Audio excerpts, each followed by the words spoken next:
They say that to serve the Emperor is to be eternal. But eternity, I've come to learn, is a curse measured not in years but in wars. The world I was born on has no name now. It was burned from every record to make room for the imperial truth. I can still recall the taste of its air, dusty, coppery, carrying the scent of iron from the forges that fed the Crusade fleets. I remember the sound of the sirens, the sermons echoing through the manufactorum halls, telling us we were chosen, that our hands, our sweat, our blood would build a future brighter than any star. That was before I was drafted, before the Crusade claimed me. Now I wear armor that smells of oil and ozone.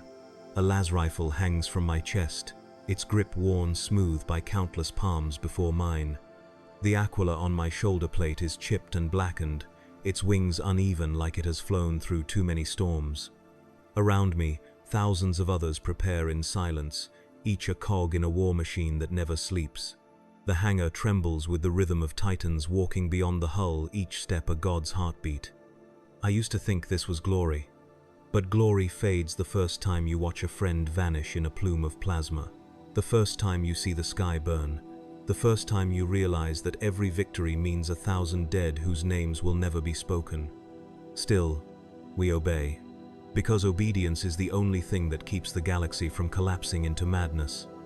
Our commander in Astartes of the Lunar Wolves walks through the ranks like a moving statue of iron. His armor is the color of storm clouds. His voice, when he speaks, is calm but absolute. For the Emperor, he says, and the air vibrates with belief. For the Emperor, we echo, not because we understand, but because silence would make us traitors. As I check my gear, I glance at the soldiers beside me, faces gaunt from recycled air and sleepless nights. Some whisper prayers to a god they're forbidden to name. Others carve small marks into their weapons, one for each world conquered. We are the Emperor's storm, but even storms tire. The Vox crackles overhead, carrying distant orders from orbit, new targets, new coordinates, new reasons to kill. The words flow like liturgy, mechanical and cold. Somewhere, deep inside the ship, a Mechanicus choir begins chanting Binharic hymns to sanctify the engines. It sounds like static woven into sorrow. I remember the recruiter's promise, "You will bring unity to the stars." Unity. I have seen what that means. Entire civilizations burned into ash to fit a single idea. I've seen children turn to dust beneath orbital bombardment because their fathers refused compliance.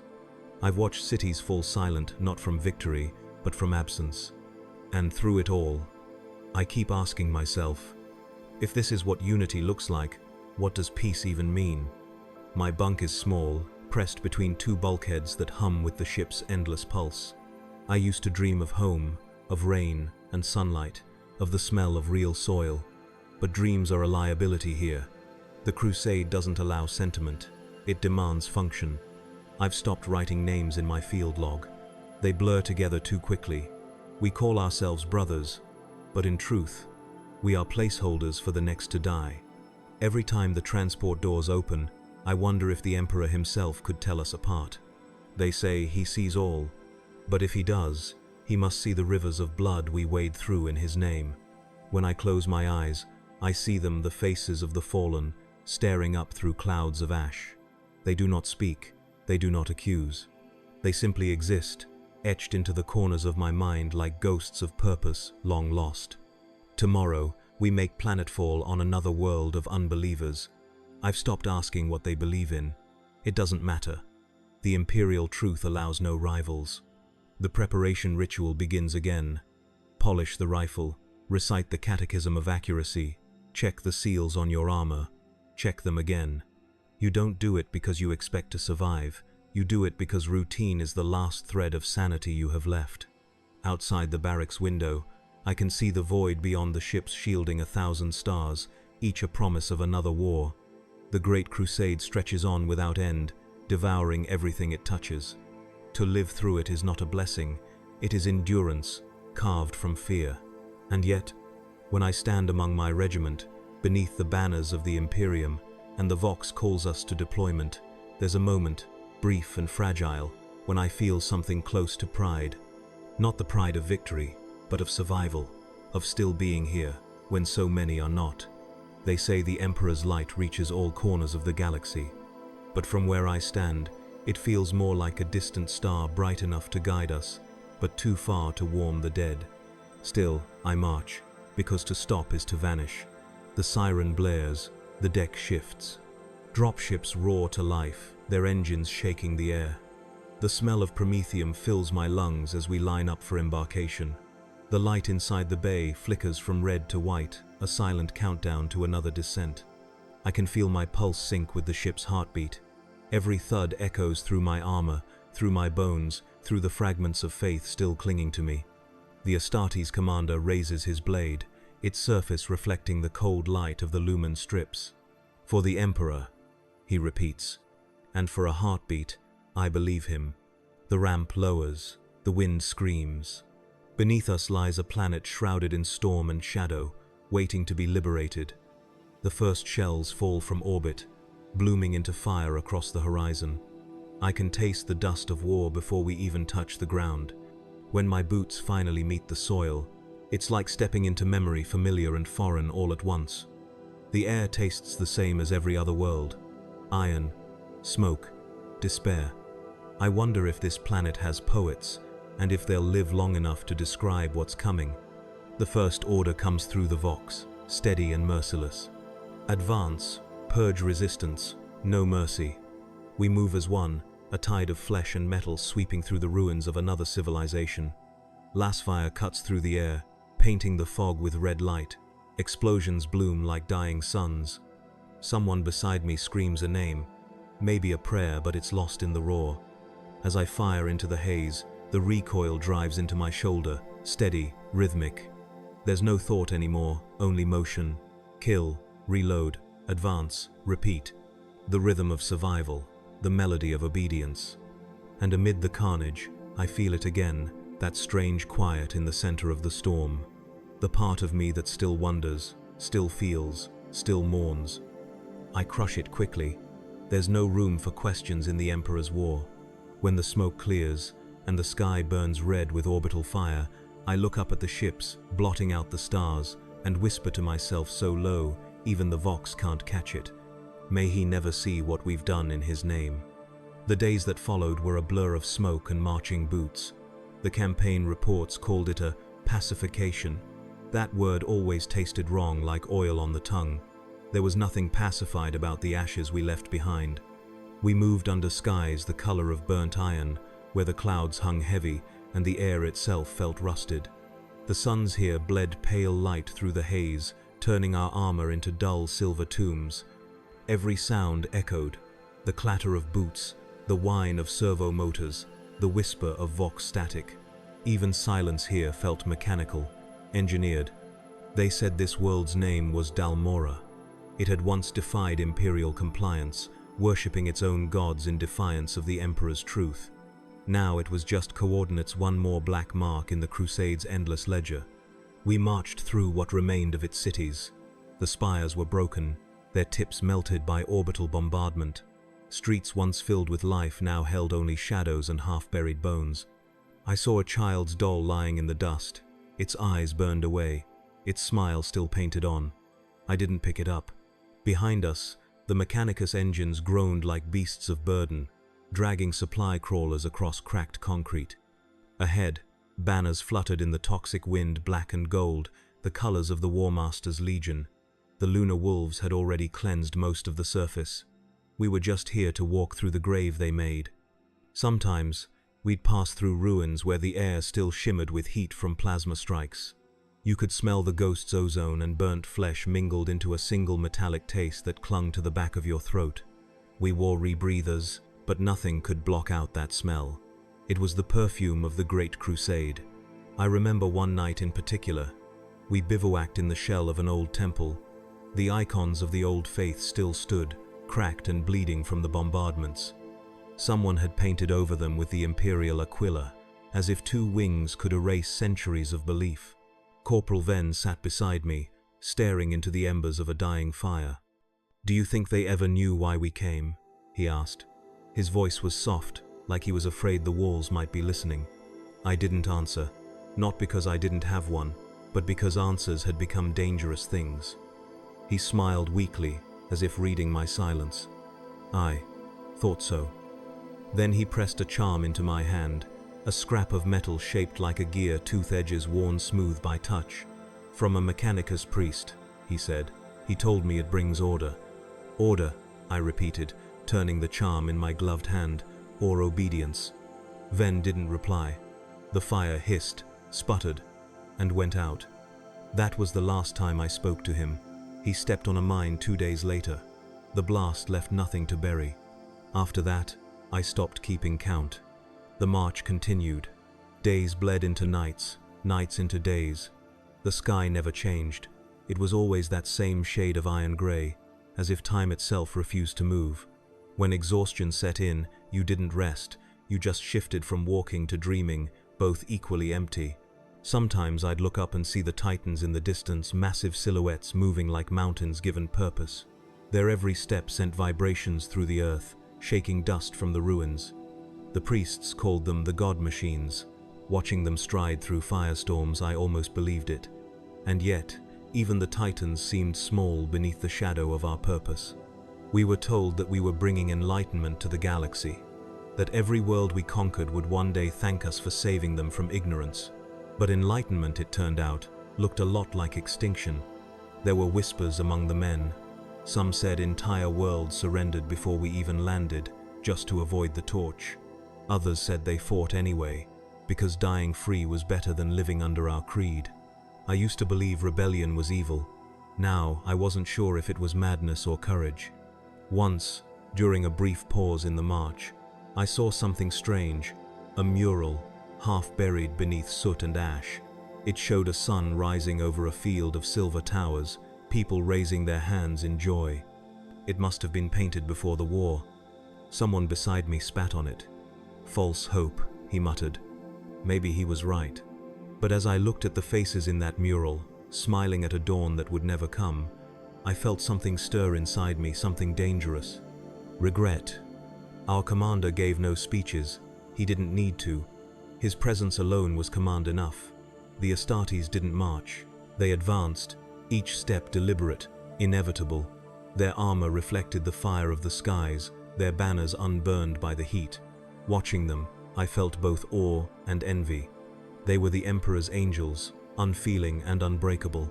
We were just the dust beneath their feet. When the order came to purge the lower hive sectors, I didn't hesitate. None of us did. We had learned that hesitation was death. The air was thick with smoke when we entered. Every corridor echoed with screams that faded too quickly. We didn't see faces, just silhouettes running from the light of our torches. A man in tattered robes lunged at me with a rusted blade. I fired without thinking. His body crumpled, the knife clattering to the floor beside him. He couldn't have been older than 20. His eyes were wide, not with hate but with disbelief. As his blood spread across the ground, I caught my reflection in it, helmeted, faceless, hollow. The march continued. Always forward. Always towards something burning. Days later, when the last resistance was silenced, we assembled before the Primarch himself, Horus Lupercal, War Master of the Imperium. His presence was overwhelming, divine even. His words filled the air like thunder. Humanity must be one. The Emperor wills it. And the crowd roared their devotion. Thousands of soldiers, voices trembling with something that felt like worship. But I just stood there, staring at the sky. It was still iron, still the same, no brighter than before. We left Dalmora behind soon after. The fleet rose from its ashes, engines cutting trails of fire through the void. From orbit, I saw the planet's surface flicker one last time before darkness swallowed it whole. Another victory. Another silence. As the ship drifted toward its next destination, I leaned against the viewport and watched the stars slide past. Each one looked so calm, so pure, untouched by the filth of conquest. And for a fleeting moment, I envied them. They would never hear the screams. They would never march beneath an iron sky. The Vox crackled before dawn, a sound like static wrapped in prayer. At first, I thought it was the ship's hum, the endless mechanical heartbeat of the fleet. But then I heard it clearly. A voice, deep, resonant, and colder than the void. Compliance must be achieved. No mercy, no hesitation. Every soldier stopped what they were doing. Even the Astartes paused mid-motion. It wasn't our commander's voice, no. This one carried something heavier, something vast and inhuman. It felt like the echo of eternity itself pressing against the walls of my skull. The Emperor's words, or perhaps the machine's version of them. No one could say for sure. They told us that the Emperor's will traveled through 1,000 channels, transmitted, refined, repeated by priests of steel until his voice reached even the lowest of us. But when I heard it, I didn't hear holiness. I heard distance. The kind of distance that swallows names, faces, entire worlds. We knelt in silence. The vox hissed once more, then went dead. A soft hum replaced it, like the aftertaste of faith. No one spoke for several minutes. The air itself seemed afraid to move. When the silence finally broke, it was through the rasp of my sergeant's vox grill. Orders stand, prepare for descent. And that was it. No sermon, no reassurance, just obedience. I used to wonder what he looked like, the Emperor, the master of mankind, the god who claimed he was not a god. They said his eyes could burn through deceit itself, that his mere presence made mortals weep. Some swore he could see every soul, every thought. If that's true, then he must see us now tired, broken, empty. And still, he says nothing. Maybe that's mercy. Maybe it's indifference. We deployed at dawn. The dropships screamed through the atmosphere, their hulls shaking under the friction. The inside of the transport was a coffin of steel and firelight. Every man around me whispered the same phrase like a litany. For the Emperor, for the Emperor, for the Emperor. The words lost meaning after the 100th repetition. They became a rhythm, a heartbeat, mechanical and hollow. I looked across at one of the Astartes seated near the ramp. His armor bore the mark of the lunar wolves, pristine even beneath layers of soot. His faceplate hid any trace of humanity. He wasn't praying. He didn't need to. Faith was built into his bones. When the ship slammed into the surface, the impact tore the words from our throats. The ramp dropped, and the world outside was fire. Ash rained from the sky like grey snow. The ground was a wasteland of shattered glass and molten stone. Vox orders crackled through the din, each one clipped, precise, merciless. Advance. Cleanse the northern district. No survivors. I remember that last line clearly. The voice that spoke it was calm, so calm it made my skin crawl. We moved through the ruins like shadows with rifles. The enemy had already broken. Pockets of resistance flashed and faded like dying embers. They screamed their own prayers to gods we were told did not exist. The sound carried through the smoke, high and raw. For a moment, I hesitated, rifle raised, sight on a figure darting through the haze. She couldn't have been older than 16. Her hands were empty. She turned, eyes wide, and in that instant I saw not a rebel, not an enemy, just fear. My finger twitched. The shot took her through the chest. She fell without a sound. The Vox clicked immediately. Target neutralized. Proceed. I did, because that's what soldiers do. Still, when night came and the air cooled, I could swear I heard that voice again, not the Emperor's, but hers echoing in the static of my helmet, whispering nothing words, just breath, just memory. Later, when the operation was complete, the commander gathered us amid the ruins. Fires burned in the distance, and the sky glowed red as if the planet itself bled light. The Astartes stood in formation, statues of divine machinery, their armor gleaming with sacred ash. Then came the Vox again, the Emperor's voice. Humanity must endure, the weak must fall, the strong must carry the torch. It didn't sound like inspiration, it sounded like law inevitable, merciless, absolute. We knelt again, surrounded by the bones of the unbelievers. Someone whispered a prayer, but I couldn't tell if it was for the Emperor or for the dead, maybe both. When the message ended, our commander turned to us. His face was hidden behind his helmet, but his tone was reverent. He has spoken. We are his will, his hand, his fire. I wanted to believe him. Emperor knows I tried. But all I could think of was the girl in the ash, her eyes wide, the question still frozen in them. Why? That night, the Mechanicus held a rite of purification for our weapons. The tech priests chanted in binary, sparks leaping from censers of burning oil. They called it the blessing of renewal, though it sounded more like mourning. Each lasgun was wiped clean of blood and dust, each blade anointed with sanctified grease. When they reached me, I hesitated before handing mine over. The priest's face was a mess of tubes and metal, his voice filtered through vox distortion. "You hesitate," he said, though it wasn't a question. "I was remembering," I answered. "Memory," he replied, his tone cold and analytical, "is the rust that weakens function." He passed his hand over the rifle, chanting, "By the Omnissiah's breath, purge imperfection. By the Emperor's light, cleanse the flaw." When he returned it to me, it felt heavier, not from weight, but from what it had done. As the hours dragged on, I found myself lying awake beneath the endless hum of the ship. The Emperor's words still echoed in my skull, distorted, cycling endlessly. No mercy, no hesitation. I wondered if he ever spoke softer words, words of kindness or grief. But maybe gods don't have the luxury of grief. I thought of all the worlds burning in his name, the countless dead whose prayers would never reach him. Maybe they were the price of his silence. Or maybe, somewhere beyond the veil of stars, he heard every scream and simply chose to keep speaking. When morning came, we received our next destination. Another system, another compliance, another lesson in obedience. The Vox played his words once more before we departed. But this time, I didn't listen to the meaning. I listened to the sound, the static between syllables, the faint mechanical hum. And in that hum, I thought I heard something else. Not authority, not power, just exhaustion. Maybe even he was tired. I rose, slung my rifle, and joined the others in the embarkation line. The engines roared, the lights flickered red, and the same litany began anew.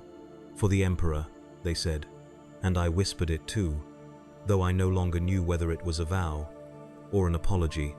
They told us the next world would be simple. Minimal resistance, they said. Just a cleansing operation. That's what they always said.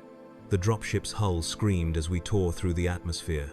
Fire streaked across the viewport, casting the compartment in a pulsing red glow. My armor vibrated with every shuddering descent. I could feel my heartbeat sinking with the roar of the engines, a rhythm of inevitability. The Astartes stood unmoving in their restraint harnesses, statues carved from steel and faith. Around them, we, the mortal soldiers, were smaller shadows, flesh pretending to be iron. No one spoke. The only sound was the hiss of rebreathers and the faint hum of the Emperor's sigil glowing on the cabin wall. When the ramp fell open, the light outside was blinding. And then came the noise. The storm of war. The ground was mud and ash, slick with rain that reeked of metal. Lightning forked across the black clouds above, illuminating the ruins of a city that once might have been beautiful. Towers leaned like broken ribs, their bones still glowing from orbital fire. We advanced under the shadow of Titan's massive god machines striding through the mist, their footsteps shaking the world. Each one bore the banners of the Mechanicus and the Lunar Wolves. Their cannons roared, and entire streets disappeared. Target sectors 3 through 9, the Vox crackled. Cleanse and secure, the Emperor watches. Always that phrase, the Emperor watches, as if we'd ever seen his eyes. I moved forward through the sludge, Lazrafal raised. Shapes darted in the fog, figures wrapped in rags, wielding rusted weapons, faces pale from fear and hunger. Rebels, they called them, heretics. But when I looked at them, I saw people trying to live one more day. The first shot of the battle didn't come from us. A streak of green energy cut through the air, striking a man 2 rows ahead. He dropped without a sound, his armor glowing red at the wound before the flesh beneath turned to smoke. Contact front. Then the world became chaos. I remember the moment my weapon fired for the first time that day. The trigger clicked. The las beam cut the fog like a blade of red light. Someone fell. Someone screamed. And I felt nothing. The training takes that from you. The repetition, the orders, the constant motion, it hollows you out until there's no room left for thought. You don't shoot because you want to. You shoot because you must, because everyone else is shooting, and hesitation is death. The rebels broke fast, fleeing into the ruins. We followed, step by step, through corridors filled with smoke and light. Every corner held the stench of burnt metal, every doorway a corpse. The city seemed alive, groaning beneath its own destruction. An explosion tore through the upper levels, showering debris. I fell to one knee, my visor cracking with static. When the haze cleared, I saw my sergeant lying a few meters away, his chest plate split open, his eyes staring at nothing. His hand still clutched his Vox unit, the mouthpiece pressed against his jaw as if he'd died mid-command. There was no time to mourn. The Vox screamed again. Push forward, no hesitation. I obeyed. We found the enemy stronghold at the city's core, a temple of black stone and gold, its spires now half collapsed. Symbols of their dead faith hung from the walls, bleeding soot. The Astartes led the charge. They didn't walk, they descended, like divine executioners. Bolter fire thundered through the hall. The sound was deafening, a percussion of slaughter. I followed close behind, stepping over bodies still twitching from the shock of impact. The floor was slick with blood and oil. And then I saw it. The moment they call the baptism of soldiers. My first kill. A man ran from the shadows, his robes burning, his voice hoarse with desperate prayer. He wasn't armed, he wasn't even looking at me, but instinct moved faster than thought. My finger squeezed the trigger. The shot hit his neck. He fell face first, hands clutching at nothing. The steam from his wound mixed with the cold air, rising in thin spirals. For a heartbeat, everything slowed. The gun grew heavier in my hands. The world around me, the shouting, the explosions, the orders became distant, drowned beneath the pulse in my ears. And I realized something terrible. War didn't make you hate your enemy. It made you stop feeling anything at all. The temple fell within the hour. The enemy was annihilated. The last remnants burned alive inside their sanctum. We were ordered to stand guard while the Mechanicus sanctified the site. The tech priests moved like insects of steel, chanting binary hymns as they drilled relics into the walls. The sky outside burned crimson. The rain turned black. I sat beside the corpse of the man I'd killed. I don't know why. Maybe I wanted to see his face to give meaning to what I'd done. But when I lifted his hood, there was nothing left but a mask of ash. He could have been anyone. And maybe that's what frightened me most. That night, we built fires from broken icons. The Astartes didn't join us, they didn't eat, didn't speak, didn't rest. They just stood beneath the ruined spires, gazing up at the stars like statues waiting for orders from heaven. Someone near the fire started humming an old marching hymn. It was supposed to be uplifting, but it came out hollow. The melody hung in the smoke like a ghost refusing to fade. I cleaned my weapon mechanically, watching the light reflect off its barrel. It gleamed red in the firelight like it remembered more than I did. I thought of my homeworld again, the one erased from every map. The same fire that burned that world now burned here, under a different sky. The same soldiers, the same words, the same silence. Maybe that's what the Crusade really was. The same story, told again and again, until no one remembered how it began. When the order finally came to withdraw, dawn was breaking, a pale, sickly light creeping over the ruins. The Vox carried one last message from orbit. Compliance achieved. Glory to the Emperor. Glory. The word tasted bitter now, like blood on my tongue. As we boarded the dropship, I looked back at the city one last time. Smoke rose where the temples once stood, and in the rising heat, I thought I saw shapes moving, shadows of those we'd killed, still walking through the ashes. The engines roared, the ramp closed. The world below became small, then vanished entirely. And as the ship ascended into the void, I realized something quietly, terribly true. It wasn't the first blood that changed me. It was how easily it became routine. The war did not stop. It never stopped. After Dalmora, after the temple, after the man whose face I burned into my memory but could no longer recall, we were moved to the next world. Another name, another resistance, another justification. The stars blurred together, each one a reminder that somewhere, someone was about to lose everything in the name of unity. The Great Crusade was endless, but we, its soldiers, were finite. We landed on a desert world, scorched by twin suns, the air thick with static storms that turned the horizon into a mirage of glass.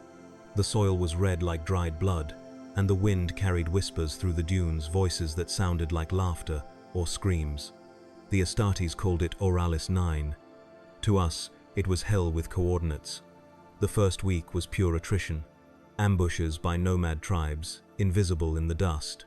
Every night, the perimeter flared red with motion sensors detecting shadows that vanished before the first shot fired. We slept in shifts, half awake, half dreaming of the sound of boots crunching sand that wasn't ours. I began to recognize the rhythm of survival, not the rhythm of duty, but of instinct. You eat when you can, you sleep when the noise stops. You talk only to remember what your own voice sounds like, and that's when I met the only people who made this war bearable. Corporal Ven, he was the one who gave me the Mechanicus charm back on Dalmora. Somehow, he'd survived the mine blast they said had killed him. His left leg was now augmetic, his eye replaced by a lens that flickered with data light. He joked that he could see the Emperor's reflection in infrared. "Guess he still wants me crawling around," he said, tapping the metal limb with a hollow clang. Then there was Karis, our heavy gunner. She never spoke of her past, only hummed old songs when she cleaned her autocannon. Her voice was low, tired, beautiful in a way that felt wrong out here. She said it helped her remember that she was still human. And Lauren, the medic, a man who smiled too often for this galaxy. He carried with him a vial of water from Terra itself, or so he claimed. "A drop of home," he'd say, shaking it softly before sealing it back into his pocket, as if the glass could protect the memory. They became my companions in fire, not because we chose each other, but because everyone else had died. One night, during a lull between engagements, we sat near the wreckage of a downed transport. The flames flickered against the metallic hull, casting long shadows across the sand. "You ever think," Loran began, "about what comes after this, after the Crusade?" No one answered. Ven laughed dryly. "After the Crusade? That's like asking what comes after breathing. You stop, you die." Karis didn't look up from her weapon. "There is no after. There's only the next campaign." I stared into the fire. Maybe the Emperor wins. Maybe all the worlds finally kneel. Then what? Silence. Only the crackle of burning fuel and the whisper of wind over dunes. Finally, Loran spoke again. "Then maybe we go home." That word hung in the air like a curse. Home. None of us had one anymore. The next day, the storms came. Static lightning split the sky, striking the dunes in bursts that turned sand to glass. Vox communications failed. The Astartes advanced without pause, their silhouettes vanishing into the storm, while we, the mortal remnants, followed their echoes through the blinding red haze. The wind screamed so loudly it felt alive, as if the planet itself were fighting back. I could barely see my own hands, but I could hear the others shouting through the Vox, their voices distorted into metallic wails. Then, out of the sand, came the enemy. They emerged like phantoms, tall, lean, wrapped in mirrored veils that reflected the lightning. Their weapons were primitive, but their hatred made them fast. The first wave hit us in silence. No war cry, no warning, just movement and blood. Karis's autocannon roared, cutting through the storm. Red tracers carved brief moments of clarity through the chaos. I fired blind, last bolts flashing off the glass dunes. Ven charged forward, bionics whirring, swinging a plasma torch like a blade. "Hold the line," someone screamed through the Vox. We did. But the line was thin. When the sand settled, the ground was a graveyard of glass and smoke. The Astartes had returned, their armor glowing faintly with heat, their silence the only eulogy for the fallen. Loran was among them. I found him half buried, one arm reaching out toward the sky. The vial of Terra's water had shattered, its contents soaked into the red sand, disappearing instantly. "Guess we all go home somehow," Ven murmured. No one replied. We buried what was left of him beneath the wreckage of the transport, marking the spot with a broken aquila. The desert didn't care. It swallowed everything, even the memory of his name. That night, the stars above Oralis 9 looked sharper than usual, cold and distant, like shards of broken glass scattered across the void. The storm had cleared, but the silence felt heavier than the battle itself. Karis finally spoke, her voice quiet but hard. "Do you think the Emperor knows their names? The ones we lose?" Ven snorted. "He knows our numbers. That's enough." I wanted to say something different, to believe that somewhere, in his infinite light, the Emperor remembered us not as statistics but as souls. But the words refused to come, because deep down, I didn't believe it either.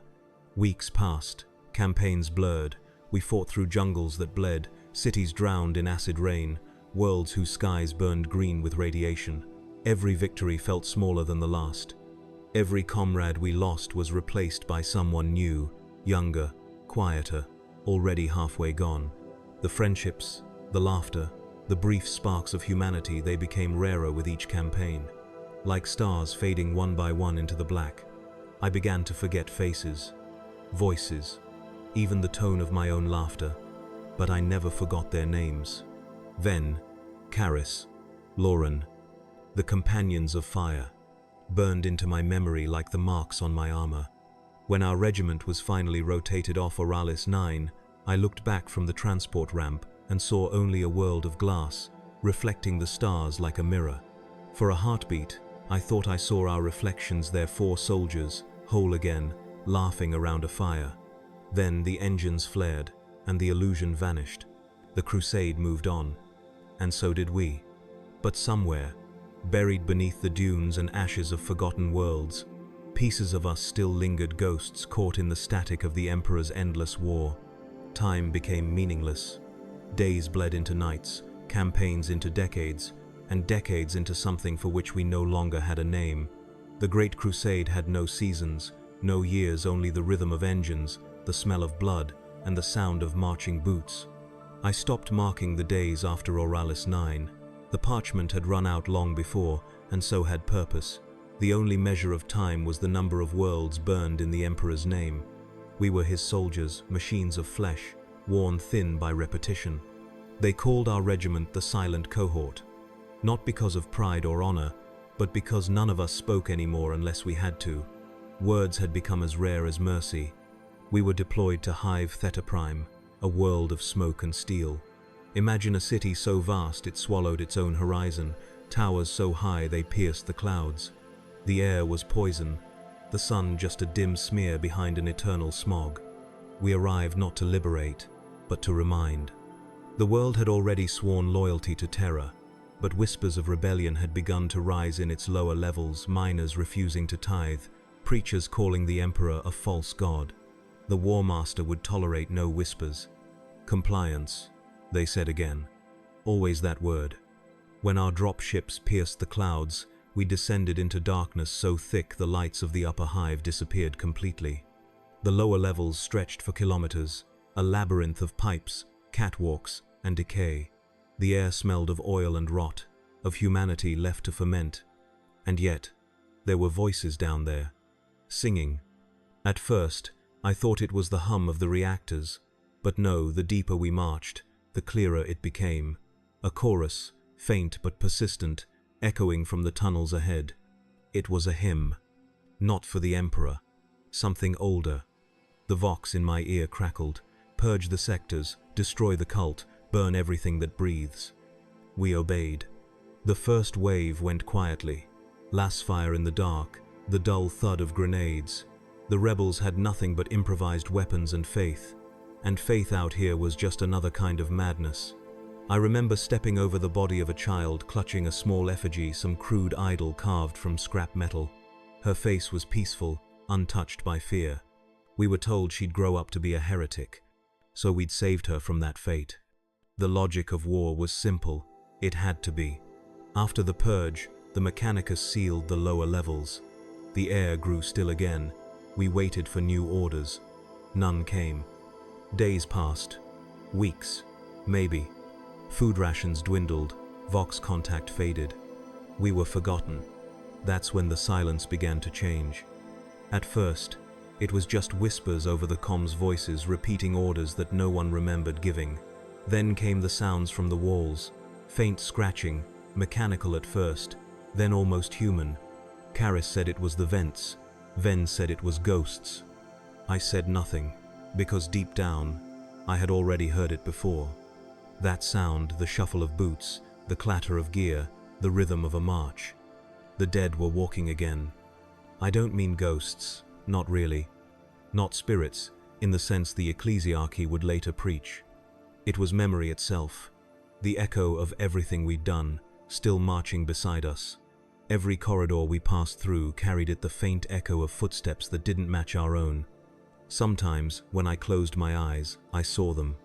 Faces I knew, faces I'd killed, faces that once called me brother. They weren't accusing, they weren't angry. They were just walking, endlessly, the march of the dead.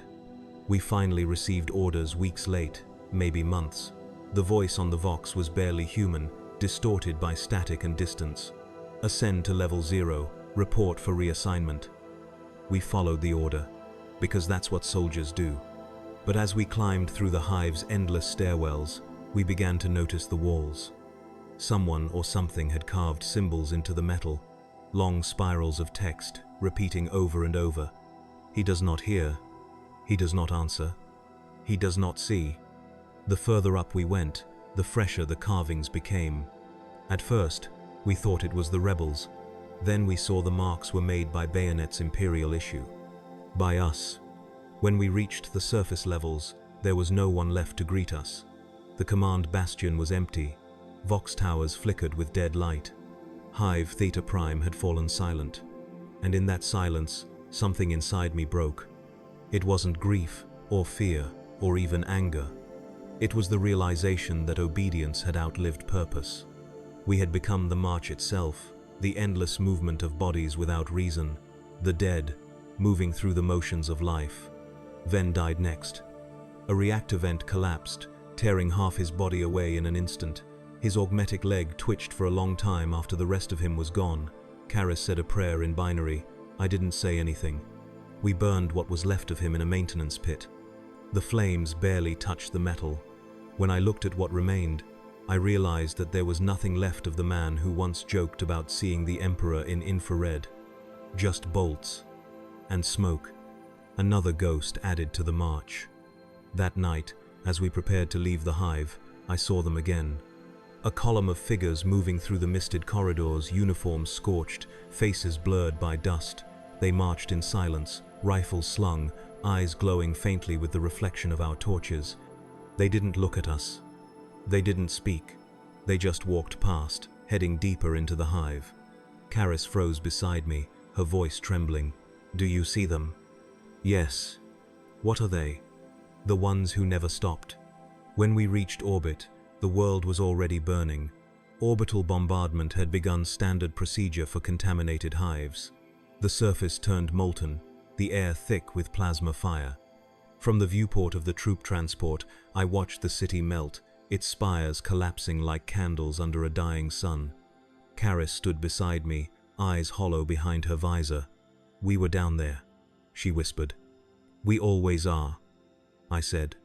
The Vox crackled one final time, compliance achieved, glory to the Emperor. The same words, spoken by a voice that didn't care.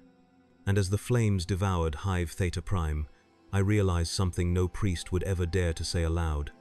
The Great Crusade wasn't a march of the living bringing light to the stars. It was the dead, walking forever, pretending the light still mattered. Faith used to be a fire inside me. It burned bright in the early days, when the banners of the Emperor still gleamed gold, when the words Great Crusade still sounded like salvation. Now it's ash, cold, grey and heavy in the lungs. After Theta Prime, the regiment was moved to the front lines near the galactic fringe, a campaign so far from terror that even the stars seemed foreign. The Mechanicus ships called this place the Black Marches, a chain of dead systems orbiting suns too weak to give warmth. We were told the region harbored remnants of old night cultists, mutants, uncompliant worlds clinging to false gods. I stopped asking why a long time ago. Our new commander was a word-bearer, one of the Astartes known for their sermons as much as their swords. His name was Lorgan, captain of the 34th Company, and he spoke like a prophet carved from iron. His armor was crimson, his voice a hymn. He addressed us upon arrival, his words echoing through the troop bay as incense burned from brass censers. "We are the Emperor's voice made flesh," he said. "When you kill, you preach. When you burn, you sanctify." The men around me cheered. I did not, because I'd heard another voice once, the one that came through the Vox on Dalmora, cold and mechanical. No mercy, no hesitation. The Emperor's words had sounded nothing like a god's. The first battle of the Black Marches lasted 16 days. We fought across a landscape of blackened ruins and half-melted moons, where gravity twisted and the sky bled green lightning. The enemy here wasn't human, or maybe they had been once. They were shapes that moved wrong, voices that spoke without sound, their skin carved with runes that glowed like open wounds. When they died, the light inside them didn't fade, it screamed. Lorgane told us it was proof of corruption, that the Emperor's light was purging the unclean. But when I looked into their faces, I saw pain, not evil, and something else, recognition. As if they had seen this before, as if they knew what we were. After the third week, I stopped praying before battle. The words felt hollow, the gestures mechanical. Even my comrades noticed. Karis confronted me one night as we cleaned our gear beside the burning wreck of a crawler. Her armor was dented, her hands shaking. "You didn't speak the litany," she said. "I forgot." "You don't forget the litany," she hissed. "You choose not to." I looked at her, and for a moment, I wanted to believe the anger in her eyes was faith, but it wasn't. It was fear. Fear that if even one of us stopped believing, the whole illusion might collapse. That night, I dreamed of terror. Not the shining cradle of mankind the officers described in their speeches, but the real one, the one buried beneath smog and stone, where people prayed to statues they didn't understand, where soldiers like me were born in manufactorum dust and sent to die under stars they'd never see again. In the dream, the Emperor stood above the hive spires, vast and radiant. But when he turned to face me, his eyes were empty sockets of light, and his mouth was filled with static. When I woke, my Vox was hissing softly. No mercy, no hesitation. The same words, the same tone, but the Vox wasn't even on. We captured one of the enemy alive, a priest of their kind. He was broken, bleeding, his flesh stitched with symbols that glowed faintly even as he trembled. The word-bearers wanted to execute him publicly, to make a lesson of it, but Lorgan decided otherwise. He questioned him himself. We were made to stand guard outside the tent while the interrogation took place. For hours, we heard nothing but whispers, two voices, too low to make out. Then came a sound unlike anything I'd heard before, a kind of laughter, sharp and wrong, followed by a single, echoing scream. When Lorgane emerged, he said nothing. His armor was slick with blood. The next morning, he ordered every surviving civilian on the planet purged. "They have seen the shadow of the warp," he said. "They are no longer human." We obeyed. We always obeyed. But as I raised my rifle to fire into the crowd, men, women, children, I caught sight of their eyes. They didn't hate us, they pitied us. And that was the day my faith began to die. In the weeks that followed, I tried to pray again, to find the comfort I once knew in repetition, in the rhythm of belief. But every time I whispered "for the Emperor," I felt a hollowness that no hymn could fill. I started to think about the voices I'd silenced, the lives erased from the galaxy's memory. If the Emperor was truly divine, why did his light need so much darkness to sustain it? Was this unity or annihilation with prettier words? Karis caught me once, staring at the ashes after another bombardment. "You look lost," she said quietly. "I am," I replied. She hesitated, then took off her helmet. Beneath it, her face was pale and lined with exhaustion. "We all are," she whispered. "That's why we follow him. Because if we stop..." She didn't finish the sentence. She didn't need to. Because we both knew what waited beyond obedience. Nothing. The next campaign was on a moon of ice. The surface was white, perfect, untouched. When we fired, the snow turned red, then black. For a moment, I thought it was beautiful how clean destruction could look from a distance. But when we passed through the aftermath, I saw what the shells had done. Frozen bodies, their faces still mid-scream, glassy eyes staring up at a sky that would never thaw. I knelt beside one of them, a boy younger than I'd been when I was conscripted. His hand clutched a small scrap of parchment. I pried it loose. It was a prayer, not to the Emperor but to the Star Father, whoever that was. It ended with one line: "If you find me, remember I believed in something." I kept it, folded it, and for the first time, I envied the dead. That night, I stood alone outside the camp, watching the distant flares of artillery bloom against the frozen horizon. I thought of all the names I'd forgotten, all the faces erased, all the lies told in the name of light. I tried to pray again, but the words caught in my throat like broken glass, and in that silence, I finally understood. It wasn't that I'd lost faith in the Emperor. It was that I'd finally realized he'd never needed mine at all. They told us we'd won. The words arrived on the fleet-wide Vox with the same careful cadence as a benediction. Primary objectives achieved, enemy leadership neutralized, compliance secured. Glory to the Emperor. The syllables fell like brass casings onto the deck, cold, precise, finished. Around me, men exhaled for the first time in days. Some laughed, a few wept. One or two even cheered. I didn't feel anything at all. Victory has a smell. Not incense, not oil, not the sanctified smoke of the Mechanicus rites. True victory smells like coolant, cauterized flesh, and the sour tang of extinguished fires. It smells like the absence left behind when a city stops breathing. We walked through that absence at dawn, boots crunching over vitrified stone that had once been a marketplace, a school, a chapel to gods our creed refused to name. Banners of the War Master fluttered from shattered cornices. The Aquila hung where idols had stood, wings spread wide over piles of brick and bone. "Hold here," the sergeant said, as if anything could be held in place after this. Karis stood beside me, visor up, eyes raw from smoke. She had a strip of cloth tied around her wrist, grey and frayed. I'd seen her touch it in quiet moments, as if it were a relic. Now, she just stared at the horizon where the sun tried and failed to lift itself through a sky weighed down by ash. "Glory," she said, and the word tasted like fatigue. The Mechanicus moved in first, red-robed silhouettes clicking across the ruins like beetles. They drove data spikes into blackened walls and sang to the wounded machines. Where their sensors swung, the air filled with a hot, metallic sweetness that almost drowned the other smells. Almost. Binary hymns drifted over heap and hollow. Memory was measured, inventoried, catalogued, then discarded. I found the parade ground by accident. Someone had marked it off with stripped wiring and bent rebar, a rectangle scoured clean by promethium.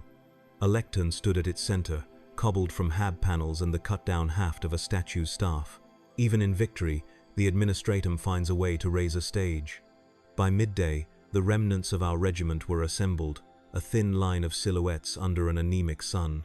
The Astartes arrived last, iron angels parting the smoke. Captain Lorgane, our crimson-lacquered word-bearer, mounted the lectern. His armor gleamed as if war slid off it like rain. Mine still wore fingerprints of soot. He spoke of sacrifice, of destiny, of a human galaxy unchained. He spoke of unity and the Emperor's truth, of the necessary fire that burns rot from wood. The Vox relayed his words to the upper decks and the lower hives, to anyone still left alive to listen. Men around me straightened, found shape in his syllables, clung to them like spar lines in a void gale. Somewhere in that crowd a cheer tried to rise and died before it reached the throat. When the citations came, they came as numbers. 3rd Cohort, 47% losses. 5th Battery, mission capable at 22%. Silent Cohort, retained field integrity. The last line earned a thin ripple of approval from the staffers, as if the phrase field integrity could warm a bed or fill a bowl, or bring Loran back from under the sands of Oralis 9. Karis received a clasp for Valor bronze lacquered to resemble gold, its pin already bent. She didn't look at me as the captain fixed it to her cuirass. The pin left a small smear of blood where it pierced soot-blacked ceramite and grazed skin. After the ceremony, they marched us past the rebuilt Vox Tower and the newly sanctioned shrine, a column of dull stone capped with a double-headed eagle cut from the bronze of the toppled idols. A scribe read the compliance edict in a voice that had learned how not to shake. New tithes, new hours, new names for the streets. The old names were unpronounceable now, because no one was left to pronounce them. A child cried somewhere beyond the cordon. The sound did not carry far. We worked until dusk, because victory leaves a mess, and the mess belongs to the survivors. We dragged wreckage into neat pyramids and fed them to the Prometheum, making smaller, more obedient fires. We logged the dead. We logged the living. We logged the missing, a category large enough to feel like a theory. The quartermasters came through with chitbooks and sealed lockers and the impassive mercy of bureaucracy. Replacement lenses. Issue 3. Filter cloth. Issue 1. New boots. New names. The last line wasn't spoken, but I heard it anyway. Every victory erases a word and writes another. At midnight, the fleet fired a salute orbital lancers, carving pale scars across the upper air. The beams knifed through cloud, cutting geometry into weather. The Vox called it illumination. On the ground, the light threw our shadows a kilometer long, and in those shadows I could see the whole regiment walking toward the future we'd been promised. And behind us, longer yet, the shapes of those who had walked this road already, and those who would be pressed onto it tomorrow. "Do you ever think," I asked Caris, "how many of us a single medal costs?" She flexed her hands as if they ached.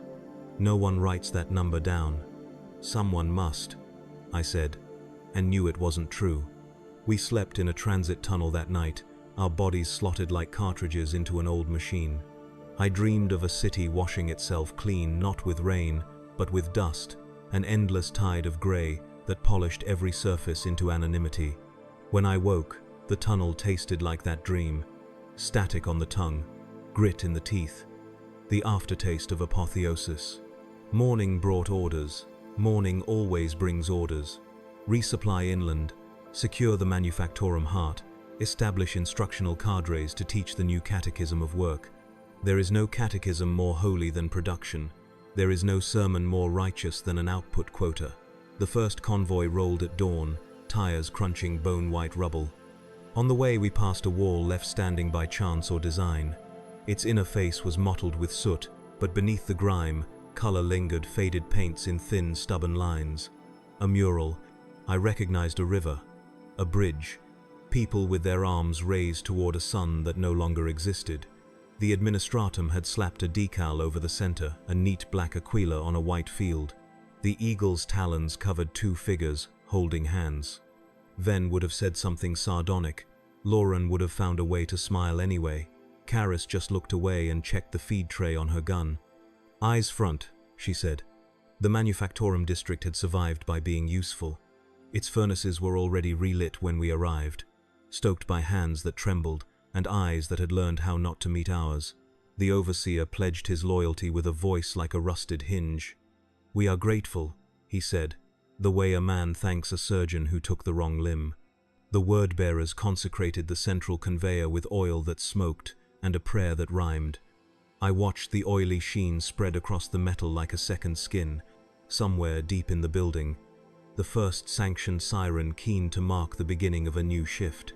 To the Vox scribes it was a song of rebirth. To my ears it sounded like the note a throat makes just before it closes. By evening, the first parade of volunteers filed past the lectern on the square, workers with new armbands and older eyes, while a remnant of our regiment formed a crisp frame for the picked thralls. The cameras drank everything. The banners, the burnished armor, the careful angle of the aquila, the child placing a wreath at the War Master's feet. Somewhere light years away, another world would see this broadcast and learn what victory looked like. I knew what it felt like. A library burned to keep a barracks warm, a cradle broken down for kindling, a song rewritten into a drumbeat. When the sun finally sagged behind the broken skyline, the captain dismissed us with the promise of 2 full sleep cycles before redeployment. 2. A wealth of rest by Crusade standards. Men grinned at the prospect the way the starving smile at a picture of bread. Caris and I walked back through the cooling streets. The Prometheum stacks burned low. The night breeze lifted ash into polite swirls that settled on our gorgets like pale snow. "You should pin that," I said, nodding at her bent clasp. She shrugged. "It'll catch on a ladder and take a piece of me with it." "Isn't that what it's for?" I tried to smile. It didn't hold. We stopped beside the shrine, the column, the bronze eagle, the neat ring of stones stippled with boot prints. A scribe had already started chiseling names into a plate at the base. I leaned to read the first row, expecting ranks and serials. Instead, I found unknown, 1000. Mass commendation, Karis murmured. Efficient. A breeze stirred. Somewhere, a new siren started up, thinner than the rest, almost shy. It took me a moment to recognize the pitch, not a shift bell, a warning, a fire alarm on a lower level where someone had stacked the dead too close to a heat dump. Will anyone go? I asked. Probably, she said. Someone always goes. We stood there a while longer, letting the ash collect. Finally, Karis spoke, a voice filed down to its essence. You ever wonder what we could have built if we weren't so good at breaking? I thought of the mural under the Aquila, of the bridge, the river, the hands reaching toward a sun I would never see. Every day, I said. The vox on my collar clicked softly, new coordinates already, new vectors, a fresh set of numbers for the scribe to file. The fleet does not pause, not even to let victory cool. 2 sleep cycles, I said. Karis exhaled, the sound half laugh, half cough. They meant ship cycles. You know how fast the clocks run when the fleet is pleased. We turned away from the shrine. Behind us, the eagle watched the empty square with unblinking eyes. In the distance, the manufactorum sirens harmonized with the soft roar of orbital engines. The night pressed in, warm with ash. They will send the picked captures back to Terra. Polished armor, perfect angles, the bright idol of compliance set atop a pyre of names. The archives will call this day a triumph, will bind it in leather and gold. A scribe will file our regiment under exemplary, a word that fits neatly on a page, leaves no soot on the fingers. I could write another word that fits even better. Cost. I can count it in medals bent and lungs blackened, in children who wake to a sky that tastes like iron, in the small, stubborn silence that follows every cheer. I can count it in comrades traded for clasp and laurel, in songs crushed into slogans, in cities taught to forget their own names. I can count it in the hollow ache where belief used to live. They told us we'd won. Perhaps we did. But the price of glory is paid by those who must live with it, and we, the ones still walking, keep paying, campaign after campaign, coin after coin, until even the mint runs dry and the ledger writes itself in ash. Tomorrow the Vox will bless us again. It will call our losses acceptable, our progress inspiring, our next objective necessary. And we will go where it points, because that is what soldiers do when there is nothing left to believe in but the map. Glory to the Emperor, the broadcast will say. I will not answer, not out loud. Inside, a quieter litany. Remember what it cost. The next war began before the smoke of the last one had cooled. That was how it always went. The orders came down through the Voxnet, sharp, metallic, merciless. Deployment immediate. Advance without delay. No retreat. No surrender. By now, we didn't even flinch. Words like retreat or mercy had lost meaning long ago. The voice could have been human once, but by the time it reached us, it was just machine, echo-filtered, stripped of tone, the perfect sound for eternity's soldiers. The planet was nameless when we arrived, just a designation, T-79 Gamma. It didn't need a name, because names are for things you plan to remember. We dropped through storms of iron dust, lightning clawing at the hulls of our transports. The ramp opened to reveal a world of grey mountains like broken teeth, sky like tarnished steel. The ground was soft, made of ash and crushed bone. Every step left a print that filled instantly with the wind. I wondered if we'd been here before. All these worlds had begun to blur together. Our unit was half strength when we touched down. Karis led what remained of the fire team. The clasp on her armor was gone. She'd torn it off days earlier. Keep tight, she said through the Vox. No one breaks formation, not for anything. We advanced through the wasteland in staggered columns. The enemy was invisible, hidden beneath the dust storms that screamed across the valley. Sometimes we caught flickers of movement shapes too fast, too fluid. Then came the sound, a low, constant hum that made our teeth ache. It wasn't wind. The first shots came from nowhere. Beams of white light carved the horizon, cutting men in half without a sound. "Contact left," someone shouted. We fired into the haze, lasfire tracing lines of futile geometry through the storm. The air shimmered with heat, the ground alive with static discharge. For every target we dropped, 3 more appeared. Then the Titans opened fire. From the ridge above, 2 god machines unleashed their wrath. The sky cracked open as their cannons spoke. Entire hillsides evaporated in the light. The ground rippled beneath us, and for a heartbeat I thought the world itself was dying. We advanced anyway, because that's what the order said. The Vox repeated it like a mantra. Advance, advance, advance. Men burned, screamed, vanished. Still we walked forward. The Emperor's light was supposed to guide us, but all I saw was fire. By nightfall, our line had disintegrated. The Titans had moved on to new coordinates, leaving us in the silence of what they'd destroyed. I could see the glow of their engines miles away, like twin suns setting on a dead horizon. Karis and I took shelter in the wreckage of a transport. The interior stank of melted plastic and blood. The Vox crackled faintly, a loop of the same message, distorted beyond recognition. She sat across from me, helmet off, face streaked with soot. "They're not sending evac, are they?" I shook my head. "They won't even mark this as a loss," she said quietly. "Just another adjustment to the map." Outside, the wind howled through the ribs of the ship, a hollow, mechanical wail. It almost sounded like voices.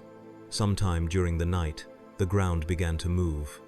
At first, I thought it was tremors from the bombardment, but then the sound came again, the hum we'd heard before, rising through the dust. Shapes emerged from the ash figures in tattered armor, eyes burning with phosphorescent light. They weren't alive, not in any way that mattered. The dead, walking again, wearing the Emperor's face. I raised my rifle. Karis caught my wrist. "Don't," she whispered. They marched past us without seeing, their boots leaving no print, their mouths moving in perfect unison. "Advance, advance, no retreat." The Vox in my helmet synced with theirs automatically, picking up the same frequency. Their chant became mine. For a moment, I thought I could feel their pulse through the static, one endless heartbeat echoing across centuries. Karis ripped her Vox unit free, hurling it into the dark. "They're not ghosts," she said. "They're memories, left behind." "Then why can I still hear them?" I asked. "Because you're one of them." At dawn, the wind died. The world was still, grey, unmade. We found the officer's beacon half buried in dust, still transmitting, still repeating the last command it had ever received. The metal casing glowed faintly, warmth bleeding from it like the pulse of a dying heart. Karis brushed the ash from its surface. "What do we do now?" I looked at the beacon, then at her. "We obey." Her eyes searched mine, and for the first time I saw no fear, only weariness. "Even now?" "Yes," I said, "because that's all that's left." She closed her visor without another word. We followed the signal uphill, rifles slung, steps slow and deliberate. The beacon's light blinked through the fog, drawing us like moths. Every few minutes, the Vox whispered another fragment of the order: "Advance, no retreat, for the Emperor." At the summit, we found what was left of the command post, a crater filled with broken servitors and charred banners. The signal emitter sat in the center, still glowing, half melted, still speaking the same words to no one. Karis stared at it. "We should shut it off." "We can't." "Why?" "Because if it stops," I said, "the silence will kill us faster than the enemy ever could." She hesitated, then nodded. "Then we keep moving." We marched down the other side of the hill. The world stretched before us, endless and empty. The signal pulsed behind us, a heartbeat fading into the distance. We didn't know where we were going, we didn't ask. The Emperor's light was gone, swallowed by the storm, but our shadows stretched long behind us, proof that something still burned somewhere, far away. After a while, I realized I was humming one of Laurent's old hymns, the one he used to hum when cleaning his gear. Karis joined in, her voice thin through the respirator. It wasn't a prayer. It wasn't hope. It was just the sound of people trying to remember they were still alive. Hours later, we saw movement on the horizon. A flare, then a shape, metallic, winged, enormous, a dropship descending through the haze. The Vox hissed back to life. A new voice, this time clearer, colder. Reinforcements inbound. Prepare for redeployment. Advance to coordinates 017. No retreat, no hesitation. Karis laughed, the sound cracking in her throat. You hear that? Yes, I said. You think it's real? I looked at the burning sky, the grey earth, the endless march that had no beginning and no end. Does it matter? She didn't answer. We walked toward the flare, toward another war. The beacon's echo followed us. Advance. Advance. No retreat. And I realized, with a kind of quiet certainty, that one day those words would be all that remained of us. The order would go on long after the soldiers were dust. The Emperor's war would never end. And somewhere, in a world made of ash and memory, two silhouettes would still be walking beneath a dead sky. Obedient, unbroken, forgotten. They said the war was over. That was the last transmission we received before the Vox died completely, just 5 words, fractured by static, drifting through the ash like a rumor that refused to fade. The war is over now, but the guns never stopped echoing. By the time the storms cleared, the world had gone quiet. Not peaceful, just quiet in the way a corpse is quiet after the last breath. The dust had settled into drifts that looked almost like snow. The air was still, heavy with the metallic taste of ozone and burnt iron. Karis and I stood at the edge of what had once been a battlefield. Now, it was a plain of glass. There were no banners, no enemies, no orders left to follow. Only shapes, charred armor, half-buried weapons, the remnants of soldiers who had marched too far under too many skies. Some wore the colors of the Imperium. Some did not. All were the same shade of gray now. The silence pressed against my helmet like water. After years of gunfire and screams, I couldn't tell if the stillness was mercy or punishment. We found a relay tower 3 clicks west, half collapsed, its spire twisted into the clouds like a broken finger pointing at nothing. It was still transmitting on loop, the same line I'd heard since the day I first put on this armor. For the Emperor, compliance achieved, glory to the Imperium. The words were stretched thin, warped by interference until they no longer sounded like speech, just vibration. A dying machine clinging to purpose. Karis turned off her Vox. I can't listen anymore. I didn't. I let it keep playing. I needed the noise. Silence had begun to feel like a question I couldn't answer. We camped beside the tower that night. The stars above were sharp, cruel things too bright, too cold. I tried to sleep, but every time I closed my eyes, I saw movement in the distance. Marching shapes, endless lines of soldiers crossing the horizon, silent and steady. They weren't there when I looked again. Or maybe they were, and I was the one fading. Karis cleaned her rifle, even though it was useless now. They'll send for us, she said. They always do. Who's left to send anything? She didn't answer. When she finally slept, I walked out into the open. The wind was thin and brittle, carrying only the sound of dust shifting against dust. I looked up at the stars, so many, so endless, and wondered which one was terror, which one still believed we were heroes. Morning came without color. I woke to find Karis gone. Her footprints led east, toward the valley where the Titans had fallen. The path was easy to follow, small indentations in the ash, precise, deliberate, like she'd been afraid to wake the dead. I found her standing atop one of the broken god machines, staring into the distance. The Titan's head was half buried, its single optic dim and cracked. She'd etched something into the metal with her knife, a small symbol, barely visible, 2 curved lines forming a circle. It's not the Aquila, I said. No. What is it? She looked at me, eyes hollow beneath the visor. Something else. Something that means enough. Her voice cracked on the last word. She sat down on the cold metal and stared at her hands. I can't remember the last time we won something that didn't cost everything.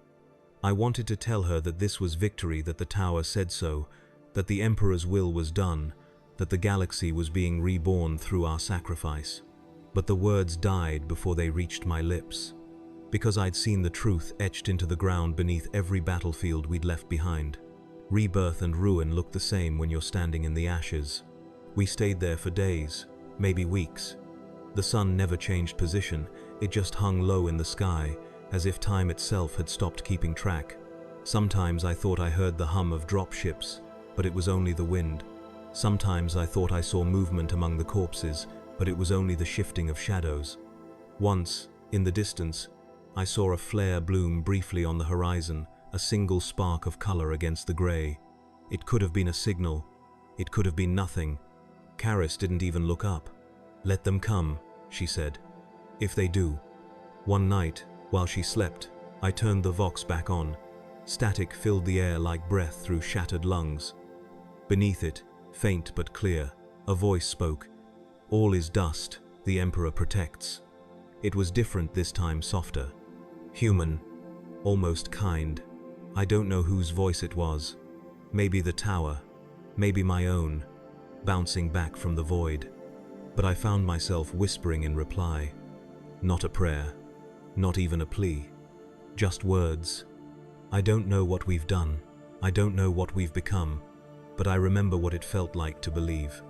And for the first time in years, I wept. The tears stung as they fell, tracing clean lines through the dust on my face. I hadn't realized how heavy silence could be until it broke. When dawn came again, Karis was gone. No footprints this time, no trail, just her helmet resting on the Titan's shoulder, the scratched symbol still visible in the metal. I don't know where she went.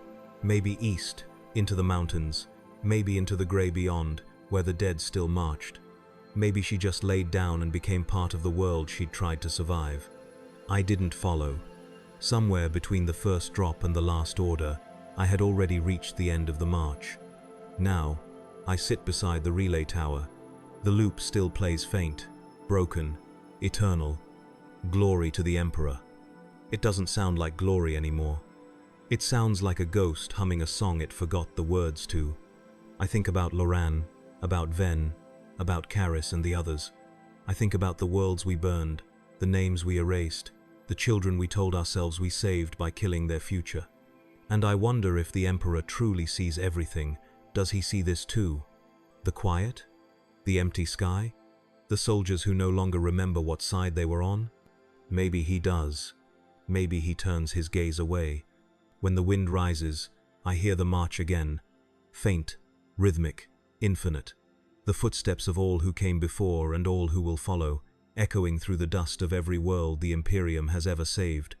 I close my eyes and listen. It's beautiful in a way, terrible, vast, endless. The sound of history eating itself, one victory at a time. The Vox clicks once more, its light dimming with each pulse. Compliance achieved. I smile. For the first time in a lifetime, I let the silence have me. No prayers, no orders, no glory. Just the faint, dying hum of the Emperor's endless war and the sound of wind sweeping across a dead world that no longer remembers its name. Epilogue, the silence after victory. They will write that we conquered this place, that we brought light to its darkness, that the Emperor's truth endures. But out here, where even light has forgotten how to shine, all that endures is the silence, and the silence remembers everything.